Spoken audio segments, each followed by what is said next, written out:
The return. Living there was only the desire to come back.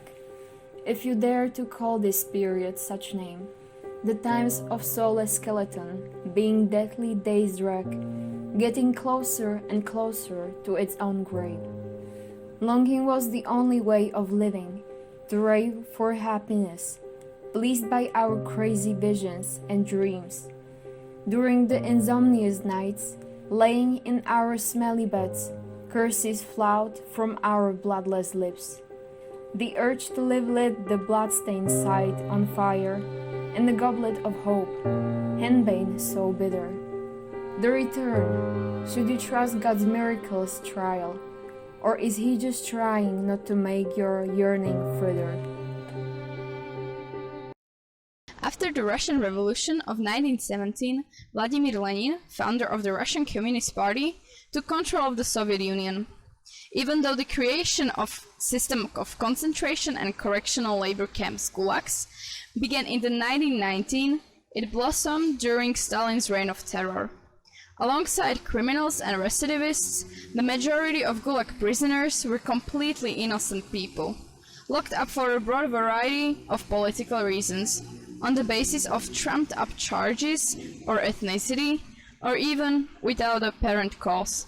Historians estimate the total number of gulag prisoners at 15 to 18 million, of whom at least 1.5 million didn't survive. The victims of the Soviet Gulag were not only from the nations of the USSR, but were also citizens of other countries: Czechoslovaks, Poles, Hungarians, Frenchmen, Americans, and others. Russia's Bolshevik putsch creates a new kind of prisoner, the class enemy, a tag that can be applied to anybody. Trotsky and Lenin explored the idea of setting up concentration camps for class enemies where convicts will carry out manual labor. Camps that have housed prisoners of war freed under the Treaty of Brest-Litovsk are used for this purpose. The Czech secret police, the precursor of the NKVD and KGB, is tasked with administering the camps. The All-Russian Central Executive Committee passes a decree on the creation of forced labor camps. It comes into force on 15th of April 1919. The first model camp of the future Gulag system is created in the White Sea region, making use of former Orthodox monastery buildings on the Solovetsky Islands. The first prisoners were genuine political opponents of the Bolsheviks, members of anti-Bolshevik, mostly left-wing parties, intellectual, and members of the White Army. Solovetsky Islands become the center of the camp system in northern Russia, which receives the name Northern Camps of Special Significance, SLOM. At that time, it was the only camp complex administered by the GPU secret police. When Lenin died of a stroke in 1924, Joseph Stalin propelled his way to power and became dictator.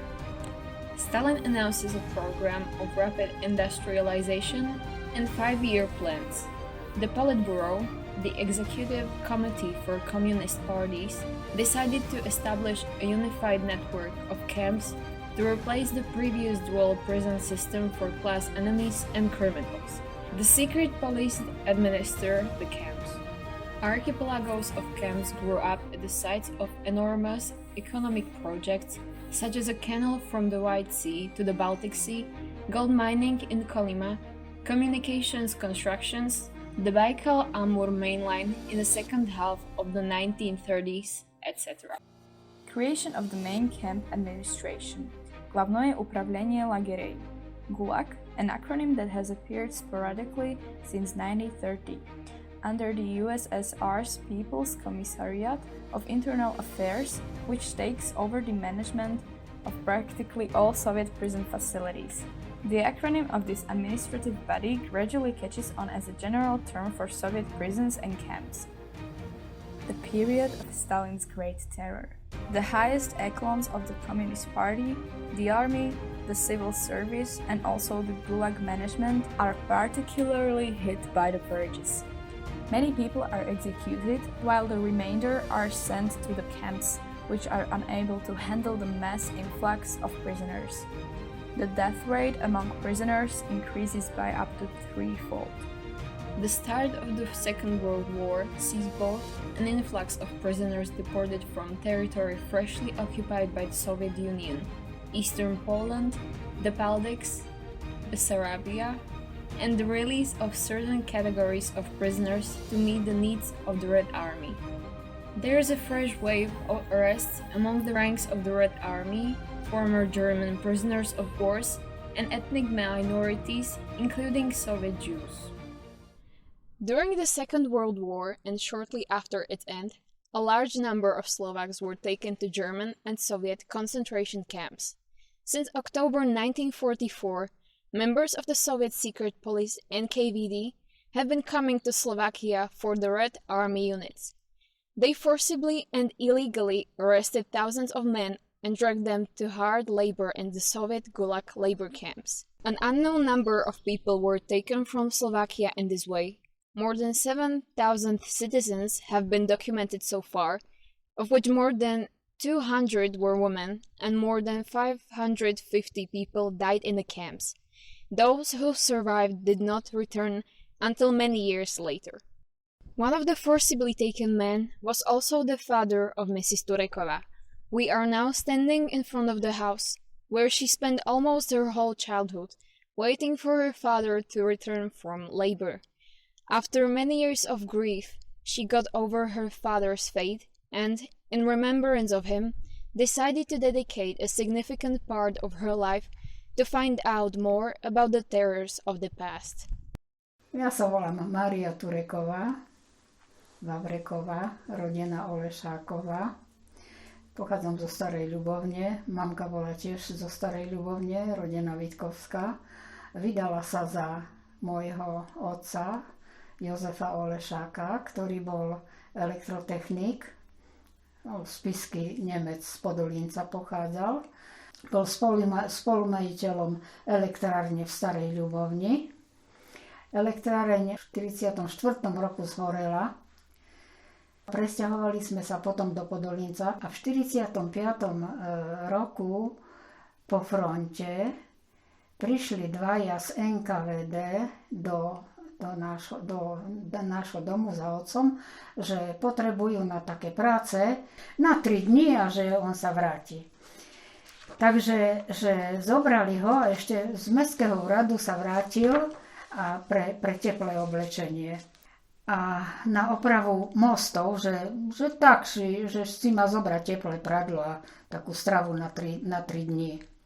Viacej zobrali tam z Podolínca ľudí, asi 20, a zobrali ich do Spišskej Belej a z tamade ich poslali pešo zo Spišskej Belej do Levoče, kde ich neprijali a tá eskorta ich znovu vrátila späť do Spišskej Belej, čiže pešo 37 kilometrov. Znovu ich potom ráno exportovali zas peši do Levoče, ale tá Levoča bola tak preplnená, že dali ich do takých barákov, boli celkom izolovaní, hygienické podmienky boli neskutočné, stravovanie veškeré žiadne. A tento očistec trval v Levoči asi 4 týždne. Potom ich z tej Levoče zobrali, naložili do nákladných aut a presunuli ich do Poľska, do Nového Šonca. Tam sa zastavili a potrebovali na záchod a boli tam také latriny, viete čo je to, také dosky boli a veľké jamy a v tých výkaloch boli tam ľudia, topili sa a tak ich pýtali tých, čo noví prišli na záchod, že by ich vyslobodili, ale hovorí, nevládali sme ani ruku podať. Po 4 týždňoch, viete, nejedli, nespali. Takže, že hovorí, tí ľudia sa tam, mladí ľudia sa tam topili. Potom ich s nákladnými autami eskortovali do Sanoku a nahnali do takých dobytčích vagónov, zatvorili ani to boli tak napchaté tie vagóny, že oni stáli. Vyhadzovali, potom niektorí zomreli, tak ich vyhodili z vagóna. Tak tej mojej susede, jej otca zobrali z Ľubovne, ale on bol rodak z Beléče, spišský Nemec, tak on sa vrátil už domov a po ceste domov, lebo sa nezastavil vlak, cez Poľsko išli do Nemecka. Tak ani nevie, kde zomrel po ceste domov. Už tak ani nevie, kde zomrel, lebo ho vyhodili kdesi z vagóna. V strede vagónov bola diera a vedro.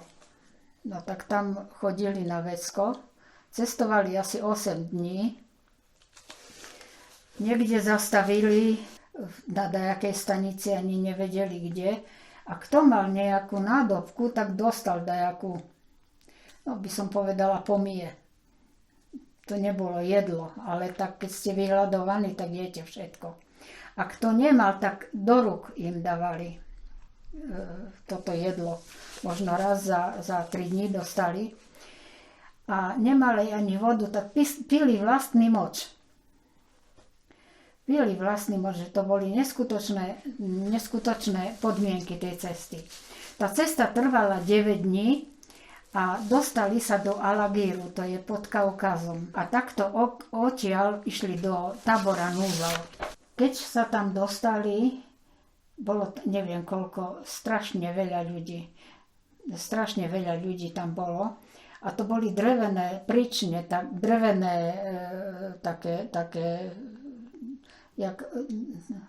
také baráky drevené, netesnené, fúkalo tam, príčne boli len také bez deky, bez všetkého. Strašná hygiena tam bola zlá, lebo tam nič vlastne nebolo.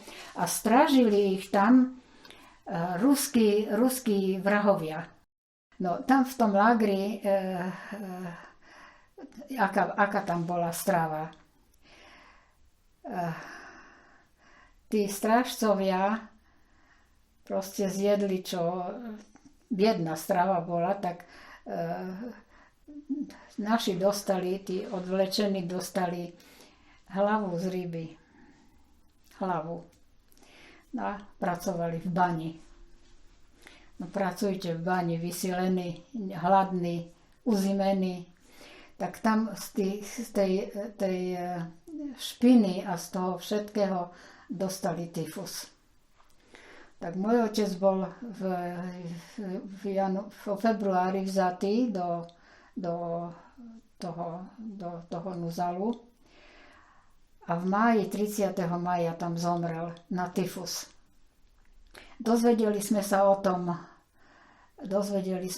tom, až jak prišli v 46. roku ten Kušnír, lebo on bol s ním tam, tak zavolali si mamu a mame povedali, on doniesol taký lístok, čo bol do podrážky si to dal, že číslo hrobu 111 mal môj otec. To je spoločné hroby boli, lebo oni to nahádzali do jedného hrobu a zaliali to vápnom. Takže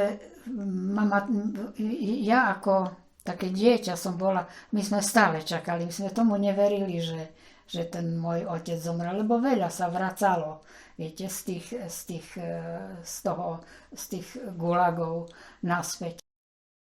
Potom sme sa presťahovali naspäť do Starej Ľubovne, tu do tohto domu a mama opatrovala sestru, ktorá bola od nej 20 rokov staršia. Mama pochádzala z 9 detí.